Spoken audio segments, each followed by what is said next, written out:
Hai, jirtu balayyaan koo qaqqaarii fi gaggaarii ganama kinoo lafaa kaanee kan nagaan nu bulchee nagaan nu haa bulchuu hamaan irraa haa qabu waan gaarii irra nu haa oolchuu welkaam ziriira kinoo ganama keenya har'a hirrooba biyya keenyaa har'a roobutti jira. Ala yoo laalan hedduu takka namatti tolti isiniin jedha baay'ee tokko rooba isin bira rooba mucaa mannante gaas zambaan ወይ አይዘንብም እና ገነማ keenya kaanee kinoo riwaa isiniin jedha obboleeyyan koo gara dalagamutti deemaa jirra. Let's go isiniin jedha mata dureen keenya baay'ee asumaanu kabajamtootaa fi jaalatamtoota obboleeyyan koo qaqqaalii fi gaggaarii akkam bultan isiniin jedha. Warri amantaa biraa hordoftanis nageenyi waaqayyoo akkuma jirtanitti isinii haa baay'atu isiniin jedha. Kinoo rabbiin nagaan nu bulchee nagaan nu bulchuu lafaa kaanee jirra. Sukul jechuu mana madaamii keessa eegallee jirra. Mata dureen keenya kanallaa kan isinii qabadhee dhufee maal jetti isinitti fakkaate? Mata dureen isii har'a akkana jettee ijoollee keenya kan biyyarraa dhufanii miidhaan yeroo baay'ee deddeebi'ee isaanirra ga'u sababa maaliitiin ka jettu sababaatolee hedduu qopheessuu dandeenya. ያው ስራ ላይ ነኝ ያለው ማለት ነው ውጪ ወጀታራ harkaani sababoonni ijoollee teenya miidhaa garagaraatiif saaxilanii addaan babaasne ilaaluu hin dandeenya. Yaw harkaan dalagaa jira ittillee qophiillee qabaachuu baadhu tokkoffaa irratti ijoolleen keenya yeroo biyyaa bayanii urmii isaanii urmii daa'imummaatiin biyyaa bayanii odoo hin bilchaatin osoo hubannoo takka hin qabaatin dhufanii biyyaa bayanii jechuudha.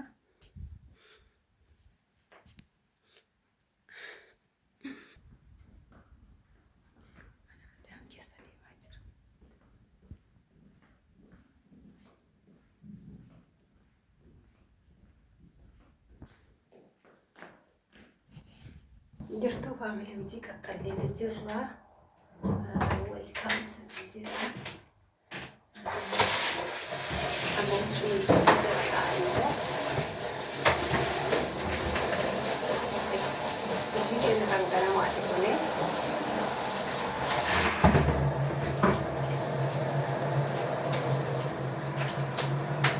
Hojii mana madaamii keessa taa'anii gidii viidiyoo waraabuu iddoo ulfaatullee ምንም ማድረግ akkasii isiniin jedha faamilii koo. Iddoo ulfaataadha. Faamilii እና maal isiniin jechuu barbaadee harkaan hojjetaati jira reedii hin taane እና isiniin jedha. Tokkoffaa ijoolleen keenya gaafa biyyarraa dhufanii haala mijataa hin qabanii mata duree bareedduu qabatee dhufe garuu teettiraa haa gootee waan akka naasayin si harkaa bada beekta. Amma harkaa badeetu jira yoo ta'e haasaweetu. እና yeroo biyyarraa dhufee ijoolleen teennaa jechuudha. Tokkoffaa ijoollummaa isaaniitiin odoo gurura liqimsanii kan dhufanii kan biyyarraa bayanii itti aanee immoo rakkoo afaaniitu jira afaan hin danda'anii itti aanee immoo obsa hin qabanii obsa maattu isaan orgatee jennee yoo ilaalle ijoollummaa isaaniitti obsa isaan orgate yeroo baay'ee iddoo garagaraatti yoo ilaallu akkuma beekamu miidhaa garagaraatti ijoollee keenya irra gayaa hedduu miidhamanii hedduu rakkoo garagaraatiif saaxilamanii biyyattii teenya biyya Itoophiyaa jedhamtu san rakkoo garagaraatti yaabsisutti jiranii isiniin jira buleeyyiin kiyyaa. Hayya harkaan wajjin akka kiyyan godhare. Annaa buleeyyiin kiyyaa rakkoo kanaaf immoo kan furmaata godhuu danda'u akka biyyaatitti ummata silaa embaasii yookaan immoo ummata ejjensii ta'ee ijoollee teenya biyyarraa gara biyyaa oofsan jechuudha. Ijoolleen keenya odoo bilchaatiin kan biyyaa bayanii fi rakkoo garaagaraatiif isaan saaxilaa isiniin jira buleeyyan kan koo.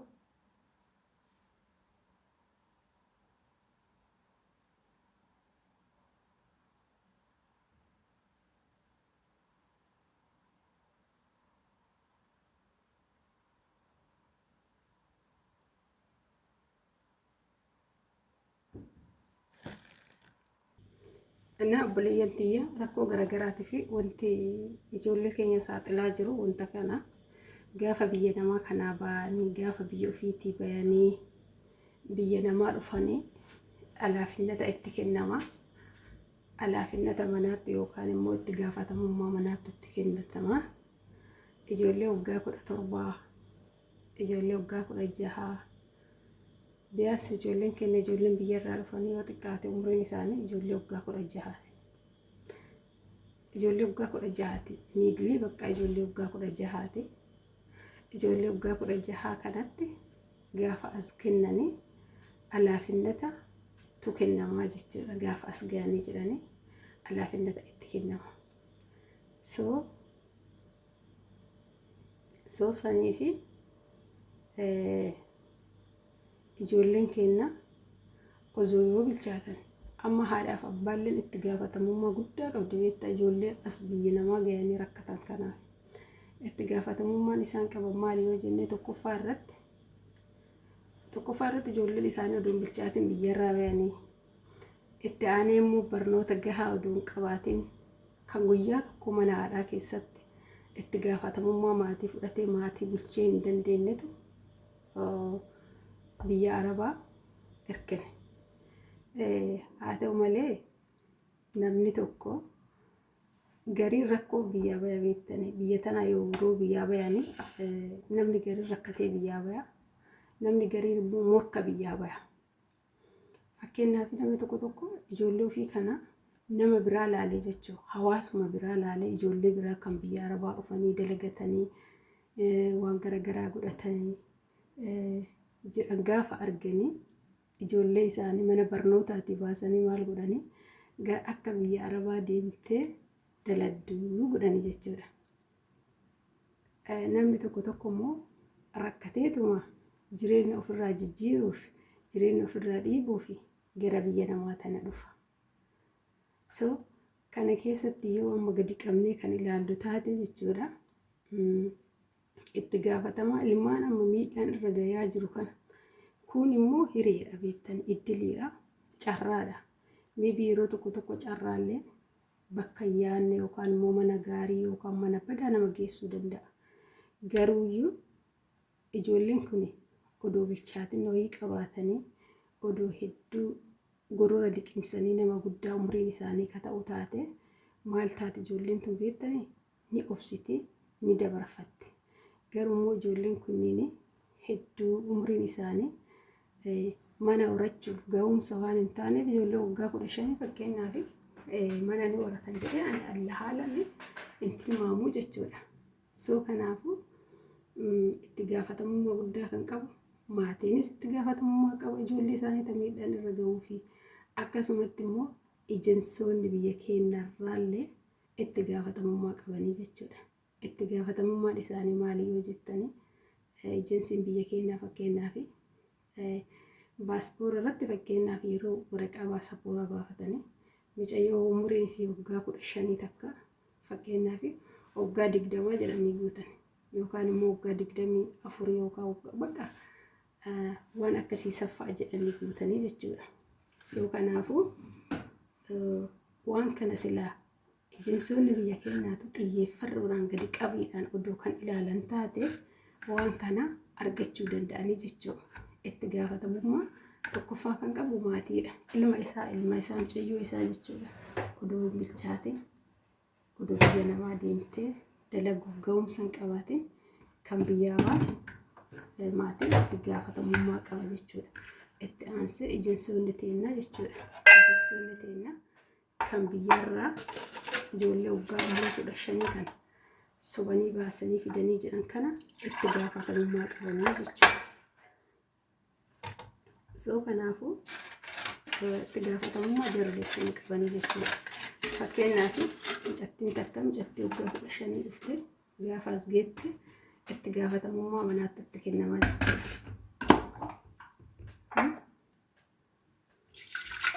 Gaafa itti gaafatamummaa manaa itti kenname mucayyoon tun dhugama mana kana guutuu mana fooqaa kana guutuu qabdee deemuu ni dandeetti? No. Qabdee deemuu ni dandeettu. Achirratti immoo biyya keenya akkuma beekamu rakkoo afaaniitu jira. Lammiileen biyya namaa kana yoo dhufanii afaan Ingiliffaa danda'an beekamu. Afaan Ingiliffaa danda'anii lammiileen keenya immoo biyya namaa kana yoo dhufanii afaan Ingiliffaa hin jiru hin danda'an afaan Ingiliffaa. So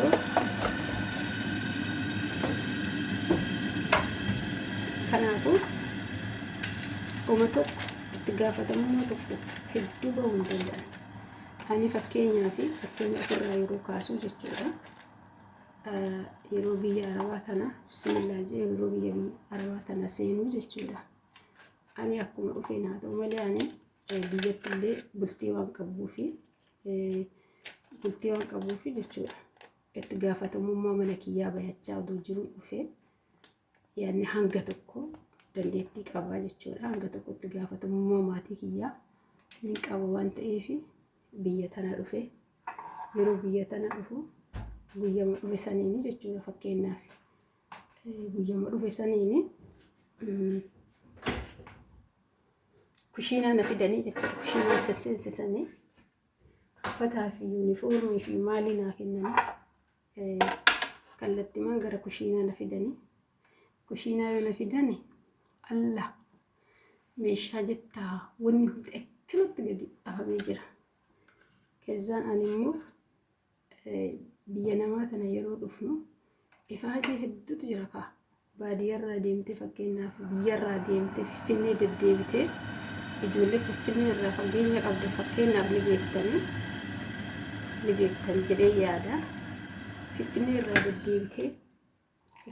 deddeebitee gaafa midirishiinatti deddeebitaa yeroo san barnoonni akka ammaa kana barnoonni hin jiru yeroo sanii guyyaa tokkocha qofa nama barsiisanii akka ammaa COC jedhanii nama barsiisaa oolan kanaa miti. Guyyaa tokko qofa nama barsiisanii saniyyuu waraqata sii kennanii shiittii wayii sii kennanii shiittii sanii maal goota shiittii sanarratti ejensii kee kan irraan dhuftee fi ejensii kee kan irraan dhuftee maqaa barreessitaa waan akkasii goota jechuudha. Malee innoon jiru jechuudha. Akka ammaa kana COC barsiisuu fi maaliin hin jiru jechuudha. So akkas ture ani akkuma na fidaniin kan kushiinaa seenee kun baartee waan jira baartee turte seenee deebi'a. Akkuma na fidanii kushiinaa na fidanii yuunifoormii naa kennanii isa asitti uffatan naa kennanii kushiinaa na fidanii alla yoo kushiinaa na geessanii kam dhiqee kam dhiisanii meeshaan kun obbuulan walitti gana jira. Har'a sarratanyaan biraanii dhufte waan jedhameef sarratanyaan ni dhufte waan jedhameef isheen sarratanyaan mana jirtu waan hunda dardartee na eegde jechuudha. Amma yoo isin dardartee na eegde ani afaanii kiliin bichaan beekaa. Haa ta'u malee Ingiliffa dubbachuus dadhabu waa takka gurraan dhagayaa jechuudha. Haa ta'u malee garuu uummanni ani mana bira dhufe kana jaartiin nama guddaa waan taateef shamarranis ni jiranii yeroo sanii fi akka waan ingiliffatti qaqqaaqanii wayii tattaane my sister madam maali naan jedhani yoo san meeshaa kana dhiqee ijoollee sa'aatii meeqatti seeniseetan mana giseen dhufu jechuudha sa'aatii naannoo sa'aatii akka Itoophiyaatti naannoo sa'aatii 10 jechuudha. Naannoo sa'aatii 10 ta'a yeroo dhufu san dhaabadhee jechuudha dhugaa rabbi. Ani maalitti siifee karee dhaabata kana meeshaa yoo dhiqadhu taa'ee dhiqadha balbalaa fuudhu taa'ee dhiqadha hojii kennan beektan kaa dhaabadhee duddi kiyya kun duwwaan achitti seeta kaa dadhabbii biyyarraa dhufe isaa wajjin walitti qabatee amma akkasitti hedduu takka hin dadhabe hedduu takka meeshaa san dhiqee ka'ee amma asii achiin deemuu jammaran kaa amma halkanuma kana jechuudha. Amma koboota kanneen bananii jechuudha kanneen bananii waan dalagu waan boru dalagamu kan ani ilaallu waa takka irraa hin beeku kaa afaan hin beeku natti man yes bichaa beekaa jechuudha. Dhugaa yes bichaa beekaa jechuudha. Amma kana natti mani yes ani fi kana keessaa kaleessa Finfinneedha kan waa nyaadhe xiyyaarri kiyya eessaa ani guyyaa tokko kaleessa manaa kan Finfinnee misaa kan nyaadhe deebi'ee waa takka hin nyaanne jechuudha. Itti deebi'ee waa takka hin nyaanne waa takka naaf hin kennine amma dalagama san kallattiidhaan dalagama san nageessan eega dalagaa san gahee hojjedhe shaayii tana qalbiin na barbaaddi kaa naa kennaa jechuu ofii jiru afaan wanti nyaata gara amma saraatanyaan dura mana keessa jirtu natti gadi lixuutte hojii biraa hojii kafiifa hojii biraa hojjechuuf lixxe ani kushiinaa san keessatti guyyaan ani dhufellee akka carraa ta'e guyyaa kamisaa ture guyyaa ka uummanni kun walitti dhufu shamarran isaanii maatii wajjin ijoollee wajjin walitti guuramanii dhufanidha. So aniin kun kam hojjedhee kamiin dhiisare halkanuma kana kaannatti guuranii firiijii bira na fidanii iddoo firiijii jechuudha. Iddoo firiijii na fidanii natti mul'isanii buna kam qabadhee kamiin dhiisa sammuu ta'e tana keessatti mee kamiin qabadhee kamiin dhiisa jiru sammuu ta'e tana keessatti kam qabadhee kamiin dhiisa kaan na mul'isan yeroo mee aniin afaan hin beekne tun aniin tun yeroo sanitti nama bultii qabu nama mana kiyya oduu warratu dhufee waan ta'eef mee waan dila san hunda natti manii mee an kamiin qabadhee kamiin dhiisa jiru kamiin qabadhee kamiin dhiisa kaan natti himan kaan na himan amma akkasumatti dalagaa bulee amma umarratti macarrashaa halkan natti fakkaate wayne an dadhabe kufuu kana malee waan takka illee natti nafu dadhabe kaa hedduu takka dadhabe aabata yeroo san baradhe hin waan laallee hin aabadha jechuudha.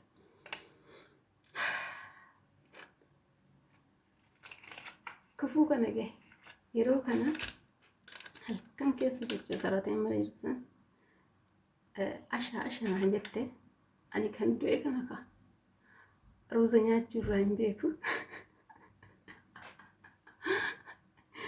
Biyya keenyatti ruuza akkuma beekamu akka allichaatitti fakkeenyaaf yeroo tokko qopheeffatan malee namni tukuraatitti kenna biyya keenyatti ruuza nyaatu hedduu hin jiru. Amma xiqqoo baratamee jira malee duraan amma jechuun amma ijoolleen biyya arabaa dhufanii biyya arabaa irraa achi gara biyya dacha'an kun daasbooraan kunniin ruuza yeroo baay'ee bitee fayyadama malee duraanii ruuza namni akka allichaatitti darbee bakka diggisii gargaraatitti fayyadaman malee hedduu hin fayyadamanii ana ruuza naa kennanii ruuza maalitti si nyaachuu si beeka maankaa pilaastikii naa kennaka ani yaannee jechuun maankaa pilaastikii naa kennaniif ittuma nyaata sanuu addatti naa kennanii maankaa pilaastikaa naa kennanii maankaa pilaastikaa san nyaadhiituma yaannee maankaa sanatti bishaan eeggataa. Birciqqoo kiyyaallee addumannaa kennanii, saanii anaallee addumannaa kennanii. Innaa waan akkasiisan fa'a ture. Innaa hedduu dalagaa hedduu nama biisii godhuu keessa seene. Yeroo san shamarrantu jira kan heerumee mana keessaa, dhiira kan fuudhintu mana keessa jira ture yeroo an dhufu sanii jechuudha. Mana isaanii kanaa jechuudha. Maal godhanii ijoolleen kun anamma kushiinaa dalagaa jechuudha. Kushiinaa waan dalaguuf ijoolleen kun waan godhan beektaa? Kun kaan ajajata. Kun kaan ajajata. Kan intalaallee waan biraa addatti ajajatti. Isheenis waan biraa addatti ajajatti. Akkasii azaa kana na godhaa turan. Tamasgin garuu rabbii kiyyaaf galanni haa ga'u keessaa bahee jira. Boodarra immoo anis aadadumaan afaan barataa dhufee rabbii kiyyaaf galanni haa ga'u akkasitti keessa darbe jechuudha. Yeroo sanitti jechuudha. Dalagaa hedduu takkanatti baay'ate. Dhugaa dubbachuuf jechuudha. Sa'aatii dheeraa bal'aa sa'aatii dheeraa dalagaa kan keessa yeroo san biyyatti illee nama deebisan jedhanii sodaan takkas ni jirti. Yeroo ejensiin immoo sodaachisa yeroo san. Yaanne biyyatti deebite birrii hagana kafalta fa'aasiin jedhanii. Anillee kaayyoon kiyyaa fi alaamaan kiyya biyyatti deebi'uu doon ta'in dalagee waan manaa bahee ibsan alaamaa kiyya kan manaa bahee fakkeenyaa fi mana ijaarachuuf biyyaa bahee nuti irra caala manuma ijaarachuuf biyyaa baana waan ta'eef alaamaan kiyya guddaanii mana ijaarachuudha waan ta'eef haga danda'etti mana san ijaarachuudha waan ta'eef bakka xiyyeeffannoon kiyya dalaguu irratti hedduu dalagaan kun dhugaa rabbii dubbachuuf ijoollee yoo san mana barumsaa kan baratantu jira obburoodhaan lafaa ka'a. ከዛ yeroo gadi deebi'ee rafuu maaliin hin jiru. Kaza hedduu takka achiin isaan mana barumsaa deemanii qursii isaanii obboroo san ka'ee dalagaa jechuudha. Qursii isaa obboroo san ka'ee dalagaa umarra dubbii tana dhageeffadhaa dhugaa. Qursii san ka'ee dalagaa achuma qursii san dalagee yookiin qursii jaarsaatti jira, qursii jaartiitu jira. Isa yeroo maaddisii dhufee san jechuudha. Haaraa dhufee afaan beeku. Wanta an beeku kiliinii bichaadha bakka kiliin yoo jiran kiliinii tana bichaan an beekaa jechuudha. Wanta biraan beeku. Qursii jaarsaatu jira, qursii jaartiitu jira.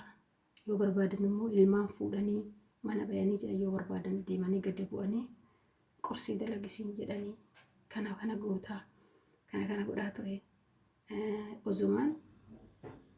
Ozumaan meeshaa qursii itti nyaatan san dhiqeen geessin jechuudha. Kanaan asuuf immoo saraatenyaa kuttaggoote na qabdi waan isin ajaa'ibu saraatenyaa mana keessa jirtu jechuudha. Akka malee wayii na qabdi. Akka malee wayii jechuudha. Natti laafuu didde akka malee wayii na qabdi. Narratti gatte dalagaa. Yeroo madaamillaa argitu bicha akka ammaa kana kaameraan hin jiru. Yeroo madaamii argitu bicha dhuftee waan wayii hojjette. Ani dubbachuuf afaan hin beeku. Dhibba caanaa hedduu tokko narra gaggeeffamaa ture yeroo sanitti jechuudha.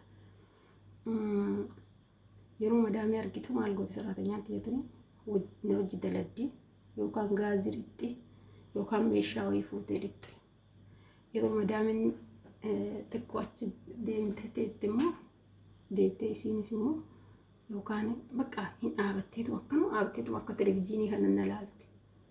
Kana dhaabatteetu jechuun amma akka naa bal'u kanatti jechuudha. Akkuma televizyiinii kana dhaabatteetuma inuma na laalti jechuudha. Gamana fiigee gamas fiigee gamana fiigee jechuudha. Akkasitti dalagaa ture.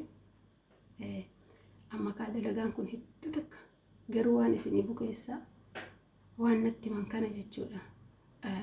Waan natti mankana yaannee ani kaanama armaan dura mana kiyya horataa jiru waan ta'eef afaanaa hollaalu malee uummata akka illee waan natti hin jenne maaliif alleen qabu waan ta'eef dalagallee birrii argachuu lafa bitee mana ijaarachuu karoorri kiyya alaamaan kiyya akkas waan ta'eef bakka guggittiidhaan hojjedha jechuudha. Hedduu fedhii guddaadhaan hojjedha jechuudha.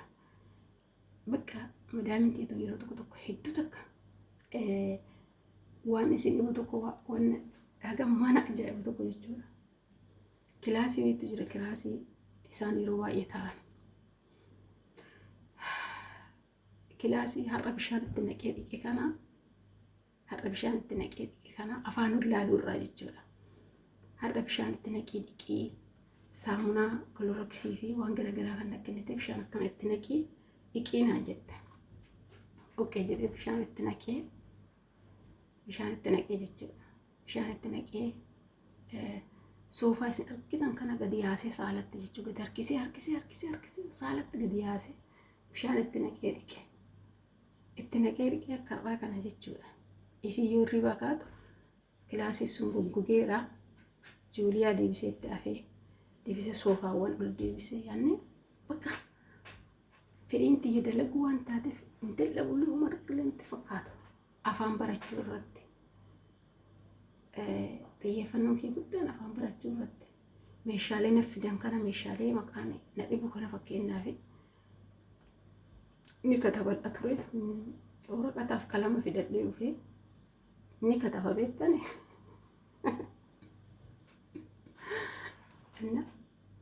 ni kataba akkas ta'aa deemee booda immoo waan kilaasii sanii jechuudha. Kilaasii sanii yeroo ni maal godhee har'allee dhiqee burgana mallee kaslii naan jette. Kaslii haada gurfaa naan jette. Kaleessa dhiqe jechuuniif mee ilaalame wallaalli waan nama gootu jechuudha. Kaleessa dhiqe jechuu fi kaleessa dhiqe jechuu afaan hin beeku. Kaleessa dhiqe jechuu afaan hin beeku. Kilaasima har'a dhiqe kana kilaasima kaleessa dhiqe kana har'allee kursii dhiibee akkanatti ofii kiyya kophaa kiyyatti ol fuudhee dhiibee dhiqee jechuudha. Wallaala jechuudha ilaali. Waan wallaalli kun nama godhu jechuudha. Wallaalatu kilaasii har'a qulqulleessee borullee deebi'ee bishaanumatti naqee qulqulleessee jechuudha. Dadhabbii kiyya mee ilaala isin maaltu sii geere? Dadhabbii hedduutti dadhabee jechuudha. So wallaalli tuni waan nama hin gooneef hin qabu. Wanti kana hunda haasa'eef maal isinitti fakkaate paartii waanidha kan itti aanutti deebina. Yeroo sanii waan jabduu ta'eef yookaan immoo waan nama dura mana kiyya horataa jiruuf waan bultii keessa jiruu fi hojii isaa hunda isaa danda'ee hammallee ofitti qabadhee obsee jechuudha. Dhugaa rabbii dubbachuu fi oduu meeshaa qursitti nyaata san dhiqeen geessin jechuudha. Sa'aatiin misaa ga'an misaa kana yoo hagan ufutti naan jettee madaamin jechuudha. Hagan ufutti riibaa kee hagan ufutti qursii kana anaa hojjedhu lafa kaa'ee laala qursii hojjedhee qursii lafa kaa'ee yookaan foon yookaan lukkuutu bayaa yookaan immoo foontu bayaa isa kana qulqulleessee loomiitti godhee nazzafee shunkurtii adii ganjibila tumee waan barbaachisu sila waan godhamuu qabu silaa godhee qopheessee isii eega. Isii yoo dhufte akkanatti dalagama jettee na wajjin dalagdi. Sanuyyuu guyyaa muraasa qofaaf duukaa dalagdee jechuudha madaamin koo. Saniin booda narratti gattee jennaan ani immoo alhamdulillah dalaguu eegalee jechuudha. Akkuma isiin dalagdu sanitti indoom kan isii caalaa bareechisee dalaguu eegalee maashaallah naan jechuu eegalanii madaamin tiyyatun yeroo duraa yaanne afaan kana waan hin beekneef hin dhaga'uuf ture beektaa. Ta'aa yoo naan jettaani garana deemaa. Sheeli yoo naan jette zawwu jedhee dhaabadhaa. Ingiliffoo laala osoo ingiliffa xiqqoo iddoo kan haasoftu taate ingiliffa xiqqoo iddoo kan haasoftu taate madaamin tiyyaa jechuudha. Meebi ni beeka. Meebi iddoo ingiliffa xiqqoo kan haasoftu taate madaamin tiyyaa ni beeka. Madaamin tiyyaa immoo akka tasaate ingiliffa hin beektu. Taale sheeli jiibii naan jechuu bichaadha jechuu kan isiin beektu. Innaa madaamin tiyyaa kana fuudhe deebisi malee waan biraan beektu jechuudha. So anillee akkasumatti dalagaa ture rabbii kiyyaaf galanni haa ga'u. Kana hunda maaliif godhe isinitti fakkaate? Kana hunda maaliif kaase? Waan cimina qabuuf, waan jabduu ta'eef, waan tokkoffaa kaayyoo qabuuf jechuudha. Waan kaayyoo qabuufi waan ciminas qabuufi ciminni koo maalidha yoo jettanii ciminni koo inni duraa ciminni koo inni jalqabaa nama armaan dura bultii mana qabuu fi bultii warataa ture waan ta'eef ciminnaadha jabummaadhaan yaadni jechuun kiyyaa oduu dura muuxannoo mana horachuu qabaachuu baadde akkasi garuu muuxannoo mana horachuu qaba waan ta'eef jabaadhe dalagee jechuudha. Inni biraa immoo karoora qaba wanni jedheef immoo namni tokko akkuma duratti isin maqaadhaan barbaade tokko morka biyyaa baya tokko immoo karoora qabutu biyyaa baasa beekta. Kan morka biyyaa baye suni bakka ta'u ta'ee ni dalagaa ta'uu baatu ta'uu baateedha. Anamma yeroo san waan alaamaa qabuuf waan karoora dalagachuu waan qabuufi waan karoora qabuuf waan alaamaa dalagachuu waan qabuufi irratti cichee yoo san hojii san hunda baadhee jechuudha. Dalagee jechuudha buleeyyan kee. Soo kanaafuu ijoolleen amma yeroo ammaa kana biyyarraa dhufanii obsa dadhabanii uma xiqqoo yoo argan birri jedhanii manaa bayanii badanii rakkoo irratti rakkoo ofitti eda'aa jiran kuni ijoollee tokkoffaa karoora malee umriin isaanii odoon gahin karoora malee ka'anii biyyaa bayanii biyya alaa deemuu beekan malee maaliif akka deeman odoon beekin biyyarraa dhufuu beekan malee maaliif akka dhufan osoo hin beekin biyya alaa deemna yoo jedhanii huma taa'anii fi huma bashannananii fi huma jijjiiratanii akka gaarii ta'an itti fakkaata. Garuu dubbiin akkasii miti. Dubbiin akkasii miti. Biyya namaa tana gaafa dhufte waa hedduusi mudataa. Dalagaa hedduu biizisi godhaa. Madaamin haga gaafa ati waa hunda barattuutitti hedduu biizisi gootee waa hunda si ajajjii. Ani fakkeenyaaf yeroo sanii sa'aatii misaan booda boqonnaatu ture. Boqonnaa qaban ture. Ani misaa booda sanii boqonnaa hin godhu. Maaliif boqonnaan goone beektaa? Natti dhiisan jarri. Akkan boqonnaan goone natti dhiisan. Saraatanyaa mana jirtu maal jedhaniini? Akkan teenne jedhaniini. Guyyaa guyyaallee akka xiqqoo isiin rafti yeroo sanii na dura jirti. Saraatanyaa mana keessa jirtu waan ta'eef ni rafti gizee rafuu barbaadde ni rafti. Gizee teettullee ni teetti. Ana ammoo akkan teenne jedhaniini. Homaa natti fakkaanne ka'an kaayyoo alaamaa dalagachuu qaba waan ta'eef akkas jechuun isaanii sun uummata akkanatti fakkaanne oduu nama biraa taate hoo oduu amma ijoollee karoora hin qabne taate saraatanyaa dura mana keessa jirtu hin teetti isiin immoo akkan teenne yoo godhane ni boottii u'uun ajjeesaa jiranii ani akkan teenne yeroodhaaf malee wanni hin darbine hin jiru ni darba wanni hunduu beektanii ani akkan teenne godhanii isiin immoo hin teetti jedhanii bararraatte mana baate ijoollee inni achitti inni biraa immoo akkan teenne naan jedhan yeroo sana maaliif yoo taa'umsa hoo baratte yeroo hundaa ni teetti jedhanii yeroo hundaa ni teetti akkan teenne yeroo hundaa ni teetti yoo taa'umsa baratte guyyaa akka riiban baranne yanne misaa booda xiqqoo isii rafanii misaa yoo geessanii jarri immoo gara riiba ofii fooqii yaa'an nammoo lafa jirra waan ta'eef rafuu sun dandeenya beektaa daqiiqaa sa'aatii takka wayii akka hin rafne akkan teenne jedhanii yeroo san itti himanii jechuudha. Akkasitti asaa tanana godhaa turan. Garuu isa hunda yeroo san obsa waan qabuu fi san hunda keessa dabarfadhee jira jechuudha. Ijoolleen amma biyyarraa dhufan kuni akkuma isin hin jedhe gariin morka dhufa gariin immoo alaamaa karooraan dhufa.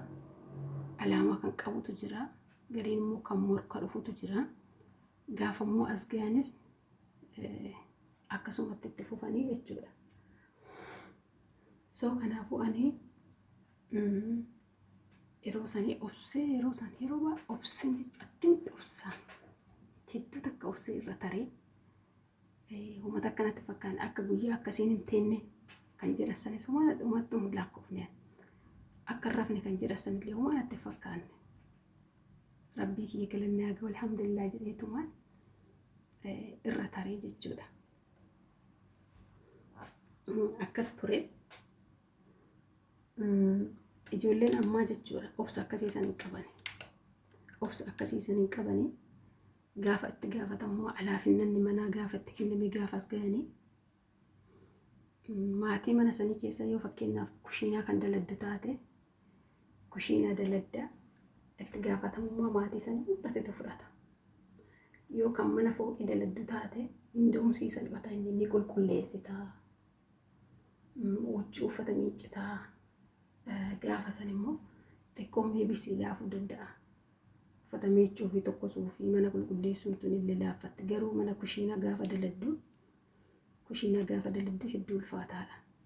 Kanammoo gaafatamummaa alaafinnata sirriitti fudhachuu bahuu danda'uu qaba namni tokko jechuudha. Waan akkasiiti. Ijoolleen keenya amma kana dadhabuuf jechuudha.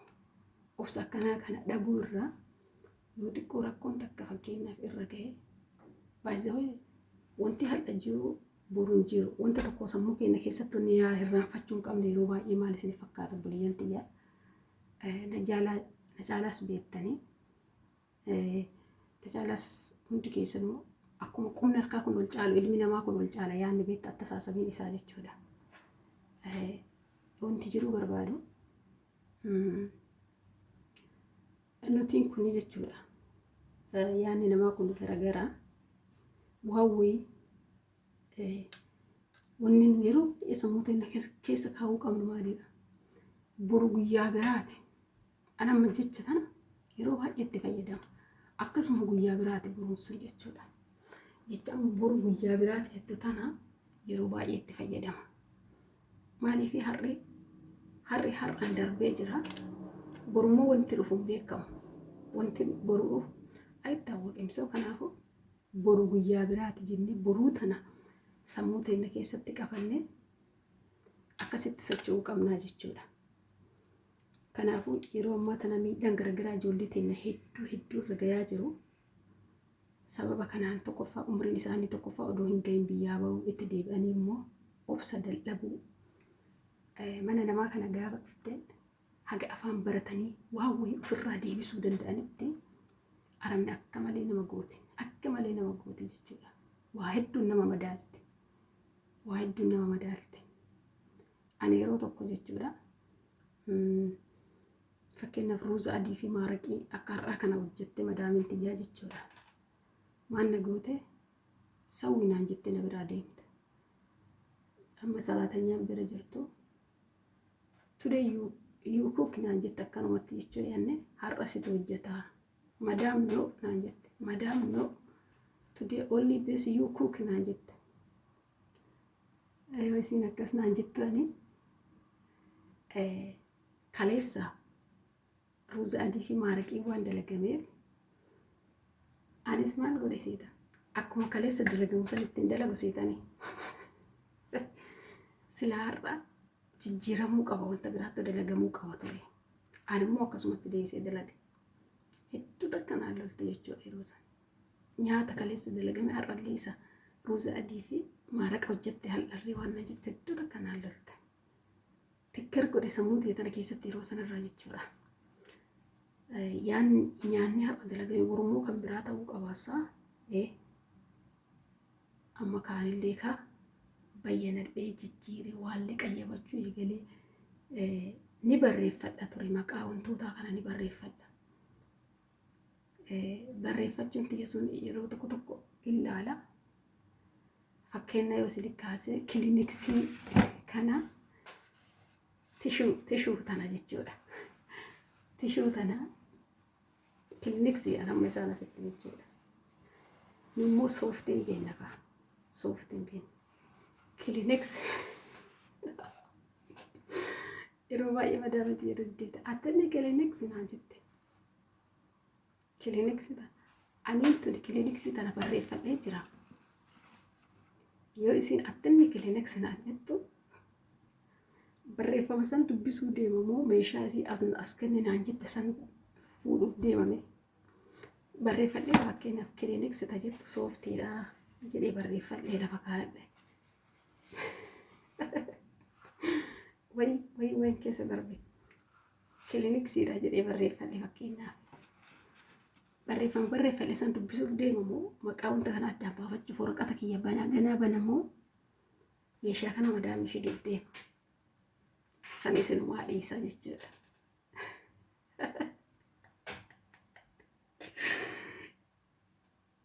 Innaa yeroo san akkas ta'e rabbii kiyya galannaa ga'u san hunda keessa taree har'a kennu dalagallee alhamdulillah jijjiiramee maal hedduu takka jijjiiramee jira jechuudha. Kana hundoonni kaasee fi kuni paartii waanidha. Paartii ta'anillee isinii fida, mudannoo kiyyallee isinii fida, waa hedduu keessan taree.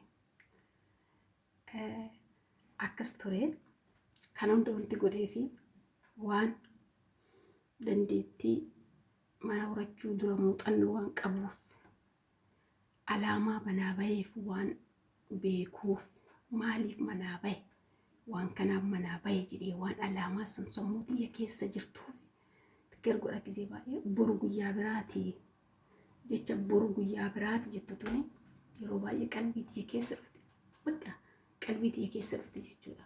Boru guyyaa biraati jecha jettu yeroo baay'ee qalbii xiyya keessa dhufte jechuudha. So kanaaf guyyaan hundi wal fakkaataa miti ijoollee teenya obboleeyyan tiyya jechuudha. Guyyaan hundi wal fakkaataa miti. Dalagaallee dhabnu irratti obsuu yeroo tokko wanti garagaraatti nu mudata waan garagaraa waan nuti sun wanna darbu waan ta'eef waan darbu kanarratti yeroo baay'ee obsa qabaachuu qabna beektani. Waan darbu irratti obsa qabaachuu qabna. Wanni dabarre hin jiru. Boru guyyaa biraatti dhufa. Guyyaan biraa dhufu kun maal qabatee dhufa? Yookaan akkas sanirra ሌላ ነገር የባሰ ነገር ወይም ይዞ ሊመጣ ይችላል። yookaan immoo waan sanirra laafaa ta'e fidee sii dhufuu danda'a. Yookaan immoo hiree bareedduu sii fidee dhufuu danda'a. Yookaan immoo waan hedduu gaariin ta'e sii fidee dhufuu danda'a. So kanaafuu yeroo baay'ee abdii kutullee hin qabnu. Yeroo baay'ee nagee leelaa qannu. Boru guyyaa biraati jennee waan sanirratti yeroo baay'ee ani wanti itti amanu yoo jiraate boru guyyaa biraati jedha beektaa. Boru guyyaa biraati. Fakkeenyaaf yeroo tokko yaannee cinqamne waan garagaraa keessa seenuu dandeenya beektaa. Wanta boruu wayiitiif fakkeenyaaf amma waan boruu wayiitiif har'a yaaddoofnee maal jennee cinqamuu dandeenya beektani. Haa ta'u malee garuu boruun sun maal akka fidee dhufu beeknaa. Boruun sun waan inni fidee dhufu hin beekne waan ta'eef boruun sun waan inni fidee dhufu hin beekne waan ta'eef cinqamuu dhiphachuu fi waan garagaraa kana gochuu hin qabnu jechuudha. So kanaafuu obboleeyyan teenya amma rakkoon garagaraa bakka garagaraatti irra gayaa jiru. Ijoollee obsa hin qabne, ijoollee umriin isaanii biyyaa bahu ga'umsa hin ta'in, ijoollee boru guyyaa biraati jettee waa wayii yaaddee lafa kaa'achuu hin dandeenye waan akkasiisan. Manni hunduu mana tokko banii mana biraa seenuun manni hunduu manuma madaamiiti. Hundu tokkuma beektani. Garuu immoo rabbi namaaf haa laaffisu jechuudha malee. Rabbi nuuf haa laaffisu jedhaniitumaanii rabbii ofii irratti hirkifatanii rabbii ofii kadhatanii rabbiin immoo nama gargaara beektani. Waa wayyoo ati ifaajjee waan sana irratti rabbii si gargaara rabbii yoo kadhatte jechuudha. So kanaafuu yeroo ammaa kana wanni xiyyeeffachuu qabu odoo ejensoonni biyya keenyaa wanni inni guddaan xiyyeeffachuu qaban maal ijoollee umrii isaanii irratti xiyyeeffannoo guddaa godhan. Tokkoffaa afaan wallaaluun rakkoo guddaadha. Amma biyyoota biraa yoo fudhanne jechuudha. Biyyoota biraa yoo fudhanne afaan Ingiliffaa danda'an. Fakkeenyaaf zeegaa biraa yoo fudhanne afaan danda'an. Perfect. Afaan Ingiliffaa madaamota hojii sirriitti haasa'uu danda'anii hin dubbatanii madaamonni hedduu kabajanii hedduu sodaatan. Hedduu kabajan nama afaan danda'u jechuudha. Ingiliffa dandeette taanaan rakkoon tokko irra uumamaa yooma san miidiyaa irratti nu facaafti jedhani. Bataam itti sodaatan hin kabajan. Garuu immoo kan keenya kun afaan beektu ijoolleen teennaa. Ijoollee daa'imman obsa hin qabdu. Kun wal qabatee wajjin wal qabatee dhufee rakkoo jabduu ijoollee teenya irratti yeroo ammaa kana kan uumaa jiru waan akkanaa kana rabbiin waa baraaru ka itti aanu walitti deebina. waaqayyo yoo jedhe jechuudha warra san rabbi nu haa godhu. Kanaaf immoo obsi barbaachisaadha. Yeroo kamiyyuu obsa qabaachuu qabna. Ani amma yeroo san hedduu takka jechuudha. Hedduu takkan oduu alaamaa qabaachuu baadhe jechuudha. Oduu karoora manaa baheef alaamaa wayii karoorfadhee manaa bahee waan ta'eef oduu karoora san qabaachuu baadhe dhugaa rabbii karoora san oduu qabaadhe manaa bahaachuu baadhe hedduu takka kan barareetuma biyyatti na deebisaa kan jiru. Garuu immoo alaamaa qaba waan ta'eef kaayyoo qaba waan ta'eef fedhiin tiyya biyyatti tasuma deebi'u miti. Maaliif waan wayii godhadhaa irra caalaa ijoolleen ta'e nama wanti biyyaa baan ofirra caalaa nyaata dhugaatii dhabnee mallaqa dila sanillee barbaanne odoo hin ta'ine fakkeenyaaf mana ijaarannaa yeroo baay'ee jechuudha. Mana ijaaranna jennee biyyaa baana alaamaan keenya irra guddaan mana ijaaranna fa'a jennee biyyaa baana. So ani alaamaan sun waan na keessa jirtuuf jechuudha. Karoorri sun waan na keessa jiruuf dalagaa uuma takkillee natti fakkaanne. Uuma takkillee natti fakkaanne jechuudha. Dalagaa bara akkas ganama irra ka'ee laala ganama sa'aatii obboroo irraa ka'ee ijoollee mana barumsaatiif qursii bilcheessee qursii dalagee akkuma dhufeen naatti as rakkabame hundi mana san muruu keessa jiru jechuudha. Mana lafaa qulqulleessuu fi nyaata bilcheessuu fi qursii bilcheessuu fi waan garagaraa kana gochuu akkuma dhufeen naatti as rakkabame jechuudha. So yeroo sanaan waa hifadheere hin ifanne takkallee hin ifanne dhugaa rabbii. Maaltu na keessa jira karoora manaa baheensantu maal dalaguu qabaa? Karoora manaa baheensantu na keessa jira waan ta'eef waa takkallee natti fakkaanne jechuudha. Takkallee natti fakkaanne. Dalagaan hedduu ulfaata. Meeshaan kun akkanatti ol tuulame siin jedha. Ani kunna yaama saraatanyaan haarawaa kana ufiillee abbama argassi ergata beekta. Tartiiban qabdu saraatanyaan haarawaa. Maaliif tartiiban qabne beekta? Dalagaa haa barattuu jedhanii funyaan walitti butan. Dalagaa haa barattuu jedhanii funyaan walitti butanii daa'imni xiqqoolleen attanni maa isiin jette? Fidi bishaan siin jette. Tan silaa kushiinaa seentee dhudhu daa'imman xixiqqishoon tunni fidi bishaan siin jette kilaasii tokko teetta kushiinaa si yaamtee si ajaji jechuudha. So kanaafuu yeroo kanamaa jechuu qabna kana hunda isaa obsaan keessa tarachuu qabna obsaan keessa bayachuu qabna jechuu buleeyyan kiyya. Yoo obsaan qabaate waa takka dalagachuu hin dandeenyu waa takka godhachuu hin dandeenyu isiniin jedha. Akkasii boru guyyaa biraati jechuu qabna yeroo baay'ee boru guyyaa biraati ni jijjiirama wanni jijjiiramne jiru ni darba wanni darbine jiru jenne akkasitti waan wayii irratti jabaachuu qabna isiniin jedha buleeyyan kiyya. Rabbi biyya keenya nagaa nuuf haa godhu. Ijoollee keenya bakka jiranitti rabbi haa eegu. Kanuma immoo jabaannee dalagachuu qabna wal gargaaruu qabna. Nama gargaaree rabbiilleen isa gargaara waan ta'eef wal gargaaruu qabna jabaachuu qabna isiniin jedha buleeyyan kiyya. Paartiitti nukaa walitti deebinaa isiniin jedha. Fixamuuf hin beekan.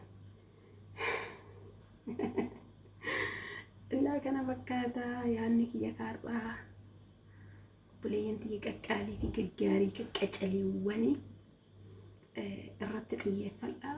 Yaada kana irratti oduu xiyyeeffannee gadi bu'iinsaani waa'ee ijoollee teenya biyyarraa bayanii kana umriin isaanii oduu biyyarraa bahumsaaf ga'umsa qabaatiin biyyaa bayan kana irratti hedduu takka xiyyeeffannee hedduu takka mormuu qabna beektanii dhugaa rabbii mormuu qabna. Ijoolleen odumaa biyyaa bahuu fi oduu ga'umsa qabaatiin ka'anii biyyaa bayan kanneen mormuu qabna. Irratti viidiyoo garagaraa dalaguu qabna. Haadhaaf abbaan itti gaafatamummaa fudhachuu qabu ni jedhanii ijoolleen miidiyaa akka gaariitti daladdan waan kanarratti mata duree godhatanii waan kanarratti yaada kennuu qabdanii jabeessitanii yaada kennuu qabdanii irratti hojjechuu qabna. Obboleeyyan teenya baraaruu qabna. Bakka maratti ijoolleen teenya rakkatanii maqaa Itoophiyummaa jiru kana yeroo hundaa farfamuu kanarraa baraaruu qabna, wal baraaruu qabna. Isiniin jedha. Innaa inni biraa kanuma haa jabaadhaa, rabbiin waa jabeessu. Paartiitti aanu akka walitti deebinutti ka'a.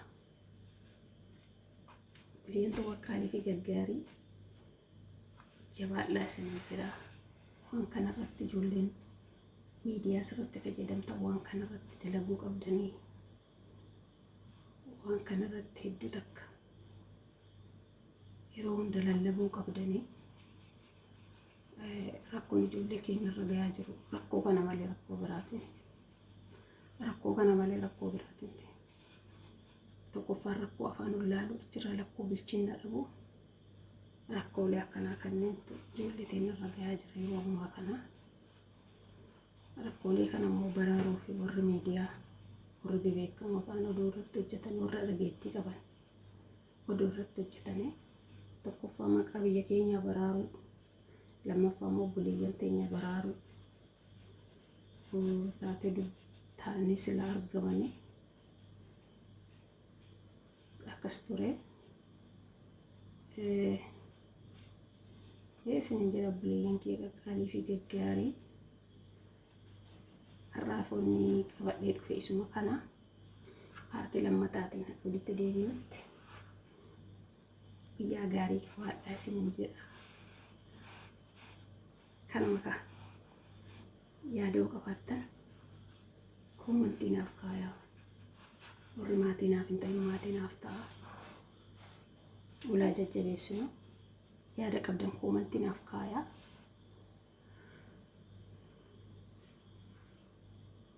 Koomantii naaf kaayaa.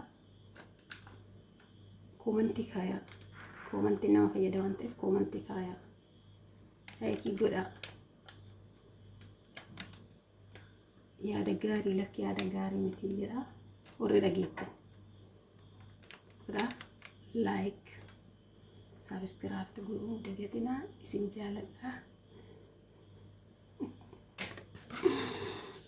Oolmaa gaarii isiniin jedha. Kinwaalillee bar kushinaa keessa ta'ee isin taasisa. Kushinaa ውስጥ ሆኜ ነው የማወራቸው።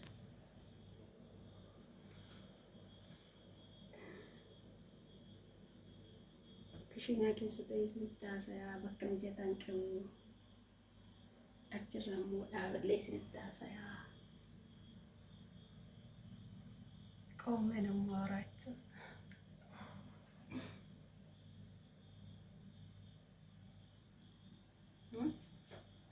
Dhaabbilee isin taasisa.